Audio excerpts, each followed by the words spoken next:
আসসালামু আলাইকুম। এনজিওগ্রাম সরকারের সময় আর কতদিন? অনেকে বলছেন খুব অল্প সময় এনজিওগ্রাম সরকারের আর।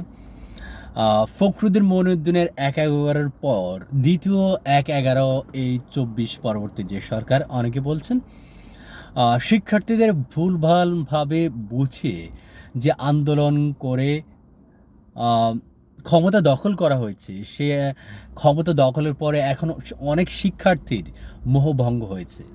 শিক্ষার্থীরা এখন স্লোগান দিচ্ছে, "সব শালারা বাটপার, আর্মি হবে ঠিকাদার। যদি বলো রাজুতে, জুতা মারবো মুখেতে।" অর্থাৎ যে কিছু শিক্ষার্থী এই সাধারণ শিক্ষার্থীদের ভুলভালভাবে বুঝিয়ে যে আন্দোলন নিয়ে তাদের অনেক ক্ষতি করেছে, তারা এখন বুঝতে পেরেছে। গত রাত্রে আমরা দেখেছি যে প্রধান উপদেষ্টা বাসভবনের দিকে আন্দোলনে আহত শিক্ষার্থীরা মিছিল নিয়ে গিয়েছে এবং গভীর রাতে, এবং তারা বুঝতে পেরেছে তাদেরকে ভুলভালভাবে বুঝিয়ে তাদের জীবনে ক্ষতি করা হয়েছে। কারণ এই আন্দোলনে তথাকথিত সমন্বয়কদের কথা অনুযায়ী এই আন্দোলনে সকল মত পথ আদর্শের মানুষ অংশগ্রহণ করেছে। প্রাইভেট বিশ্ববিদ্যালয়ের ভূমিকা তাদের কথা অনুযায়ী অনেক বেশি ছিল, মাদ্রাসা শিক্ষার্থীদের জগন্নাথ বিশ্ববিদ্যালয়, তিতুমির কলেজ জন্য। কিন্তু তারা কি পেয়েছে? কোটায় ঢাকা বিশ্ববিদ্যালয় থেকে ৩ জন মন্ত্রী হয়েছে। আসলে সব সুবিধাটা তারাই নিচ্ছে।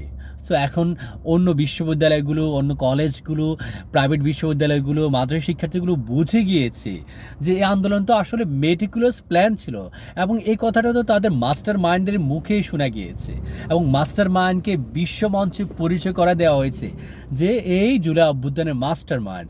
যদি মাস্টার মাইন্ডে হয় তাহলে এই আন্দোলন তো সাধারণ শিক্ষার্থীদের আন্দোলন ছিল না, এটা তো ক্ষমতা নেওয়ার জন্য কূটকৌশলের একটা অংশ ছিল। সো এই কূটকৌশল এখন সাধারণ মানুষ বুঝে গিয়েছে। এখন জুলাই অভ্যুত্থানের উপদেষ্টারা লাল গালিচার সংবর্ধনা নিয়ে তারা এখন খাল পরিষ্কার করতে যায়। কত হাস্যকর ব্যাপার! সো এখন সাধারণ মানুষ বুঝে গিয়েছে যে তাদের সময় শেষ। এরা যদি আর বেশি দেরি করে, এদের অবস্থা ফখরুদ্দিন মঈনুদ্দিনের চেয়েও এর চেয়ে বেশি জঘন্য হবে। সো এই জন্য ডক্টর মোহাম্মদ ইউনূসকে যখন নিউ এজের সম্পাদক নুরুল কবির প্রশ্ন করেছিলেন, আপনি যে উপদেষ্টা নিয়েছেন কিভাবে নিয়েছেন, তিনি বলেছিলেন, যাদেরকে পেয়েছি তাদেরকে নিয়েছি, লেগে গেলে ভালো, না লেগে গেলে খারাপ, তিনি বলেছেন। চিন্তা করুন, রাষ্ট্র কি মেলা, ২১শে মেলায় সরকার খেলার মতো যে লেগে গেলে ভালো, না লেগে গেলে খারাপ? এনজিওগ্রাম সরকার, তিনি সব এনজিও নিয়েছেন, এদের কোনো রাষ্ট্র নিয়ে অভিজ্ঞতা আছে? আর বেশিরভাগই চট্টগ্রাম থেকে নেওয়া আছে। আমরা আগে শুনতাম যে বিভিন্ন জেলার আধিপত্য থাকতো, এখন থেকে চট্টগ্রামে জেলাও সেই কধু আমরা দেখতে পাচ্ছি।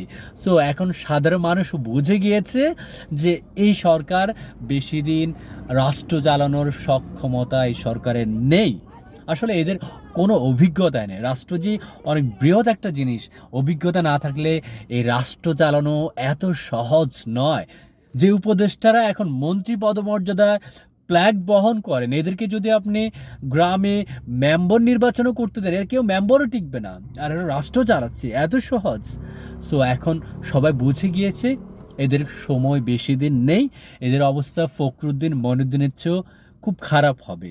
যে তারা ক্ষমতা আসা সহজ বিভিন্ন কূটকৌশল করে, কিন্তু ক্ষমতা ধরে রাখা, রাষ্ট্র পরিচালনা এত সহজ নয়।